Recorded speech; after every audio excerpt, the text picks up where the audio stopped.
তোমরা সবাই এখানে একত্রিত হয়েছো কারণ তোমাদের সবাইকে একত্রিত করা হয়েছে একটা গুরুত্বপূর্ণ অ্যানাউন্স করার জন্য যে যে এই দিনকে দিন যা তাপমাত্রা বাড়ছে তোমরা তো দেখতেই পাচ্ছ। কখন আমার ভয় হচ্ছে যে কখন না বৃষ্টি চলে আসবে। তো আমরা কাল থেকে ছুটিটা দিয়ে দিচ্ছি, তাহলে ছুটিটা দেওয়া যাবে না। আমি তো কাল থেকে স্কুল আসছি না, তোমাদের তো কাউকে আসতে হবে না। তো এবার স্টুডেন্টদের উদ্দেশ্যে বলি যে তোমরা এবার বলবে যে কত দিনের জন্য ছুটি। অনির্দিষ্টকালের জন্য ছুটি থাকবে। তো তোমরা তোমাদের মতো ইয়ে করে চলে আসবে।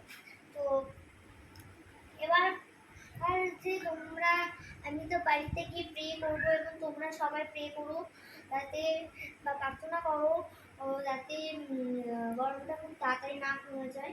তাই যেন শীতকালেও প্রচুর গরম থাকে, যাতে স্কুলটা নাই করে এরকম একটা প্রে করো।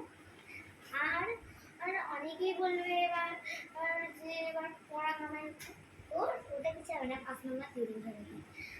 আর বলবো যে তোমরা যে ছুটি পেয়ে যাচ্ছ বাড়িতে কিছুটা কাজে যাবে জানো না, তো যে সবসময় ঘরেতেই ফাঁকি দেবে তা না, বাইরে গিয়েও ফাঁকি দাও।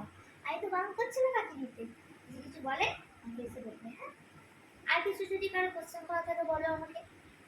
ম্যাডাম, যদি 7টা থেকে 10টা পর্যন্ত স্কুলটা করা হয়? ইয়েস, গুড কোশ্চেন, দারুণ কোশ্চেন। এটা আমার মাথাতে এসেছিল যে হ্যাঁ 7টা থেকে 10টা অবধি স্কুল করাই যেতে পারে, বাট করবো না, করতে চাইছি না।